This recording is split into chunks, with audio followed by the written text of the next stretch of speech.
देश के कई विद्यालयों में विद्यार्थियों का घटता नामांकन चिंता का विषय है।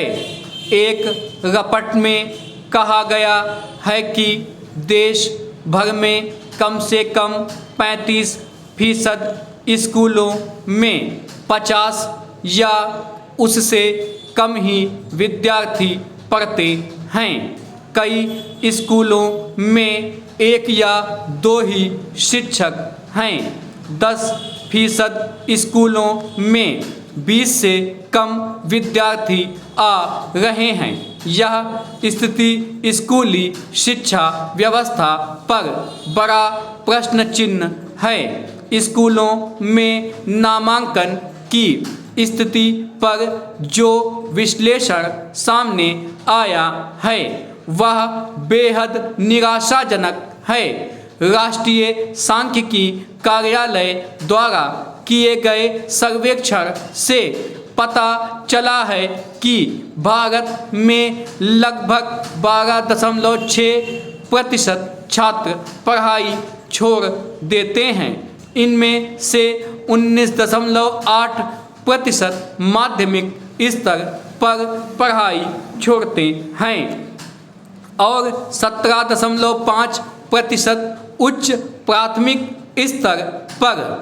उत्तर प्रदेश, मध्य प्रदेश, असम, उड़ीसा, आंध्र प्रदेश, हिमाचल प्रदेश, जम्मू और कश्मीर, उत्तराखंड और राजस्थान जैसे राज्यों में उपलब्ध स्कूलों की संख्या नामांकित छात्रों के प्रतिशत से अधिक है, जिसका अर्थ है कि उपलब्ध स्कूलों का कम उपयोग हो रहा है।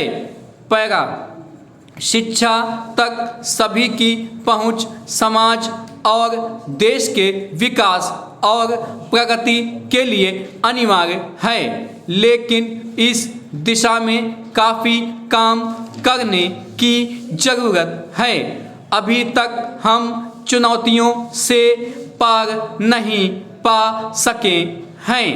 कई परिवार, विशेष रूप से गरीबी में रहने वाले परिवार, अपने बच्चों के योगदान पर निर्भर रहते हैं। बाल श्रम न केवल उन्हें शिक्षा के अपने अधिकार से वंचित करता है, बल्कि उन्हें संभावित शोषण और स्वास्थ्य जोखिमों के लिए भी उजागर करता है। दूसरा है बाल विवाह। कम उम्र में विवाह, खास तौर पर लड़कियों के लिए स्कूल छोड़ने की दर में अहम योगदान देता है। इसके अलावा आकर्षक और गुणवत्तापूर्ण शिक्षा की कमी भी छात्रों की प्रतिबद्धता को कम कर सकती है। भारत में स्कूल छोड़ने के पीछे लैंगिक असमानता एक और बड़ी वजह है। सुरक्षा संबंधी चिंताएं, घरेलू जिम्मेदारियों और सामाजिक मानदंड अक्सर लड़कियों को शिक्षा प्राप्त करने से रोकते हैं। कुपोषण और पुरानी बीमारियों सहित स्वास्थ्य संबंधी समस्याएं स्कूल छोड़ने वालों में योगदान करती हैं। माता पिता की भागीदारी बच्चों की शैक्षिक सफलता में एक बड़ी भूमिका निभाती है। पैरा सवाल है कि कैसे हो सुधार।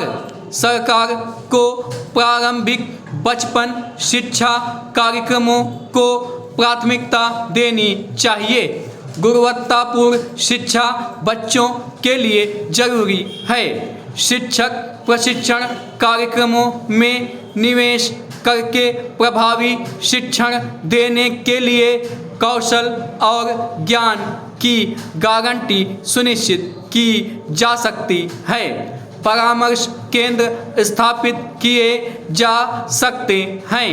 कई बच्चे विशेष रूप से ग्रामीण क्षेत्रों में बुनियादी सुविधाओं की कमी के कारण स्कूल छोड़ देते हैं। बच्चों की समस्या को हल करने में समुदाय और अभिभावकों के लिए जागरूकता कार्यक्रम आयोजित किए जा सकते हैं।